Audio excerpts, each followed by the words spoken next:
Hello and welcome to another Sunday sit-down video by me, Jamie Stegmaier. I run a company called Stonemaier Games, and one of really our newest employee. We're a very small company. It used to be just me. Then we added a director of communications, Joe, earlier this year, and very recently we added a director of sales, Alex Schmidt.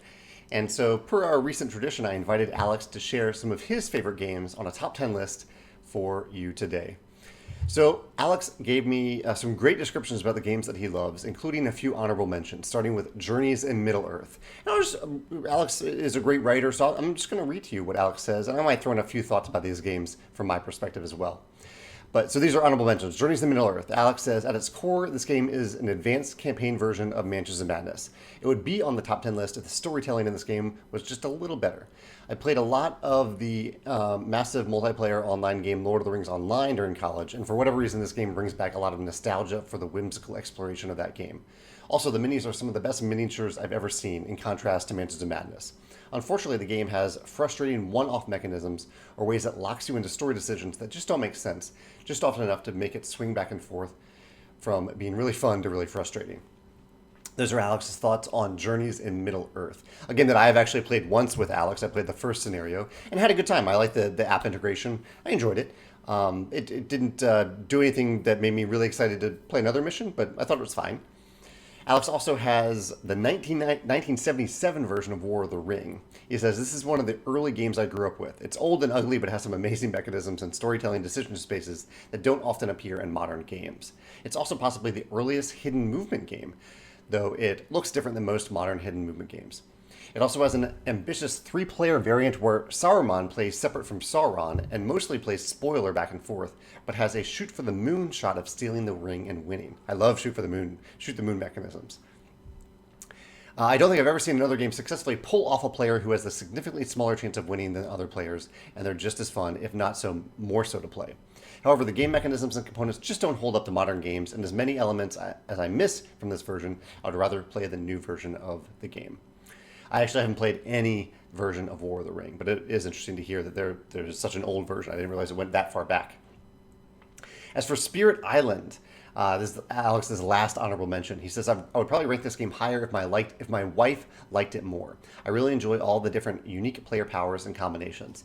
While the endgame curve could be a little better, it always ends up feeling like an easy victory or just barely scraping by in a game you don't deserve to win. It's always a very satisfying experience, but I don't like it quite as much as other games that I don't get to play often. I have actually played Spirit Island with Alex and had a great experience playing with it. I think I played it maybe 3 total times, maybe a little bit more.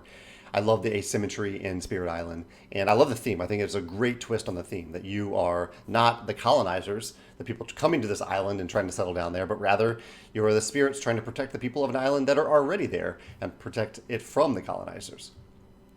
Let's get to the top 10 list. I own 2 of the games on this list. Actually 3. I forgot to grab one off the shelf. It's over there. I can't pause the video now. So the first is We're Doomed. And that's one of the ones that I do own. We're Doomed. Alex says, I discovered this crazy party game at Geekway to the West in 2019 when conventions were still happening. I probably played a dozen games of it over the course of the weekend. Wow, I didn't realize Alex played that much of it. And it quickly became my favorite party game. It's also a game I'll probably never own because of it needing at least 4 players and being best closer to its max of 10 players. I have played We Are Doomed at 4 players a couple times. It plays in exactly 10 minutes once you explain the rules. 15 minutes. It has a giant 15-minute timer in it. And I think it is a brilliant game. It is a lot of fun. It's crazy. It's zany. It's silly fun. And I've had a lot of fun with We Are Doomed. So I totally see why Alex put it on his list. Alex's 9th favorite game is Clank Legacy. He says, Clank Legacy is my favorite Legacy game to date. It both captures the craziness of Clank and takes the players through a zany story that's vaguely reminiscent of an RPG campaign. It manages to be a competitive game that no one minds losing because they all had opportunities to have weird decks and stories about the crazy things that happened to them. This is a game that Megan and I actually played with Alex and his wife, and we had a wonderful time with it. We usually sat down and played 2 games per session. I think it took us around 5, maybe 6 sessions to get through it. And we just had a wonderful time with the story, the strategy. I love Clank, and I love the variety of decisions we can make in it. And it is a weird game where it is very much competitive, but there are many times where you get to work together with other players and feel good about doing so. I don't think any of us are really concerned about winning the campaign. We were trying to win individual games, which was fun, but we didn't even know how to win the campaign, and that was fine. We were fine with that. Looks like Walter just took over the chair in the background from Biddy. Walter. All right, Alex's number 8 favorite game is Axis and Allies. He says, unlike a lot of people, I didn't actually grow up playing this. My best friend in college introduced me, and I was quickly hooked. I have a lot of memories of long game days or nights plotting complicated strategies and fooling the other team. Unlike Star Wars Rebellion or War of the Ring, this game is a two-sided war game that I want to play with large teams, each person a little bit too focused on their part of the world. Also, I've learned a surprising amount of history and geography thanks to this game. I've actually not played this. I loved Risk as a kid, and my brother loved Axis and Allies, but I, for some reason, liked the simplicity of Risk and always convinced him to play Risk, and I don't think I ever ended up playing Axis and Allies. Alex's 7th favorite game is Twilight Imperium 4th Edition. He says, this game is like Axis and Allies, where no one is on the same side. I love it. It's very hard to get to the table, but the unique elements of all the factions are really satisfying. Depending on who I'm playing with, I can intentionally play a faction that wants to be aggressive or wants not to be, and force myself to adjust my strategy accordingly. Plus, the 4th edition is a game that can be played in 4 hours, unlike the previous versions. I have played this, I think I played it with Alex. I played maybe a 5 or 6 player game. We played it in about 5 hours. I've only played one game of it, and it has an amazing number of interesting mechanisms and interactions in the game. It is very rare that I want to sit down and play a game that's over even 3 hours, so this is one that probably will get to the table very rarely for me. This is Jamie speaking, not Alex. As for number 6, Alex included one game from Stonemaier Games. I said it was okay to do that, or he cannot leave it on the list, but he did say that Tapestry is his 6th favorite game. Here's the new Tapestry expansion right here. He says, the one Stonemaier game on this list, I love Tapestry as an engine building game. Playing it with 2 players with my wife, like I usually do, we can just ignore any take that elements that come up and just focus on the engine building. The combos on the tracks are incredibly satisfying, and I love getting to the end of the exploration track for the space tiles. Yeah, that's a little thing. I was designing Tapestry, and I think information about the game had started to go out there a little bit, or maybe I was just reading about Civ games, and I saw someone mention the idea that they want to go to space in the Civ game. Yeah, it wasn't actually about Tapestry, it was about a different game. And so I did add the ability to go to space in Tapestry through some special tiles. Oh, we are witnessing a cat fight behind us. Hey guys, come on, we're filming videos here. Come on. Number 5 is Terraforming Mars. Alex says, this is one of Tiffany's 3 favorite games. Tiffany is Alex's wife, alongside Sentinels and My Little Side. Oh, I didn't know Tiffany liked My Little Side that much. He says, it is a deep, complex engine building game, or it is a deep, complex engine building game that goes long enough to be really satisfying to me. My favorite way to play this game is 2 players, and it would actually fall off my top 10 list if I only played it at higher player counts. The game is tighter, and you have fewer turns to build up your engine at higher player counts, and in the process, it loses what I really love about it. That's interesting that Alex's observation about Terraforming Mars. It's been a while since I played it. I love Terraforming Mars, but it has been a little while. I need to get it back to the table at some point. I need to try it with 2, honestly. I hadn't thought about doing that. Maybe I'll borrow it. I don't own it. Alex's number 4 favorite game is Sentinels and the Multiverse. And just to let you know, Alex used to work for Greater Than Games. He was the liaison between Stonemaier Games and Greater Than Games for warehousing, freight, fulfillment, other things that Greater Than Games did for us. Alex now works for Stonemaier Games. Oh, great. We're seeing an all-out cat fight now. Hold on. Hey. Okay. But Alex now works for Stonemaier Games. But Alex did mention Spirit Island earlier. He does also love Sentinels and Multiverse, his number 4 favorite game. Alex says, between unique superheroes, lots of very unique players, quick playtime, and simple rules, this game has a lot to love.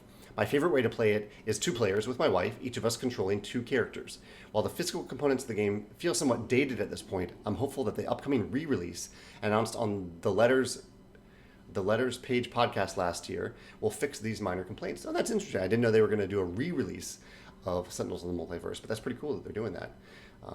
I've played this one as well with Alex. I remember actually after we went to Avengers Infinity War Part 1 a few years ago, and I think we came back and we would plan to play games, and we just were like, we feel like playing superheroes right now, and we sat down and played Sentinels in the Multiverse, and the game where I really feel like I'm playing a superhero when I play that game. And Alex is a good teacher of it. Number 3, Mansions of Madness 2nd Edition.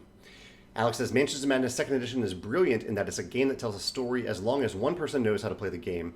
Everyone else can learn how to play with a single sentence. And that sentence is, on your turn, you have 2 actions. You can move 2 spaces as an action, and you can interact with something as an action.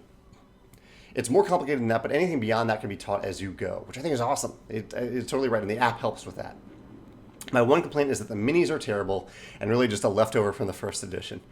They have giant plastic bases that are by far the worst part of the game. I threw away those bases and rebased the minis, but it would be nice if the components were just as good to start with. I don't want to complain about the game, but I was a little surprised to see that in a game of that caliber and price point. The minis just felt kind of shallow, not shallow, but cheap, a little cheap. Even though the design of them I thought was pretty good. But I do agree. I think Mansions of Madness is a fantastic game. I included it on my dungeon crawl list because I think it does a lot of interesting things beyond just fight a bunch of stuff. You have a bunch of interesting choices as you walk through different houses and rooms and ports and places. Number 2 is Star Wars Rebellion and War of the Ring. Alex says this is his one cheat. While these games are not the same, they kind of are. Both 2-player epic scale war games from the biggest science fiction and biggest fantasy franchise in history. There's a lot in common between them. If I had to decide, I would probably say that I like Star Wars Rebellion better, as I really like the hide and seek of the rebel base and the interesting decisions that come out of that. War of the Rings lets you tell amazing alternate stories to Lord of the Rings, though.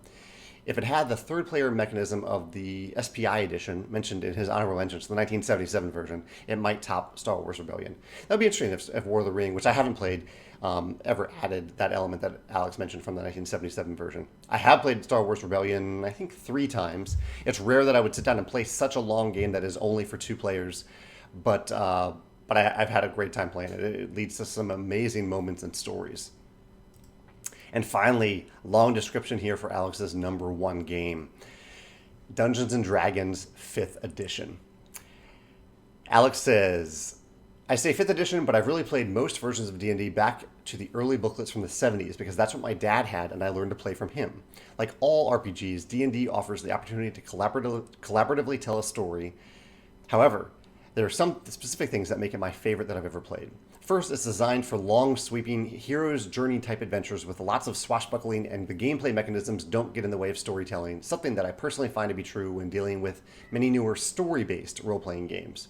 Yes, there's rolling dice, but I'm not trying to check off boxes or trying to say specific things for mechanical reasons. I can focus on acting when I'm interacting. Also, partially because of the amount of money behind it, D&D has great tool sets for making it really easy to teach new players. With online tools, I can help players easily create and keep track of the different aspects of their character, and if they have a question, I can pull up their character sheet while playing and know all the details will be there. It's an impressive feat for a game that has the potential to be so complicated. And finally, I love it because it's exploring stories in a fantasy world. Probably because of growing up with D&D, as well as books like The Deed of Paxenarian, Dealing with Dragons, and Lord of the Rings, I've always had a lot of traditional fantasy settings and love playing games set there. I must admit that back to Jamie, I have not played D&D. I've played Fiasco. That's probably the closest to a modern role-playing game that I've played. And I played a Star Wars role-playing game a few times back in the day, but I haven't played D&D, and I need to.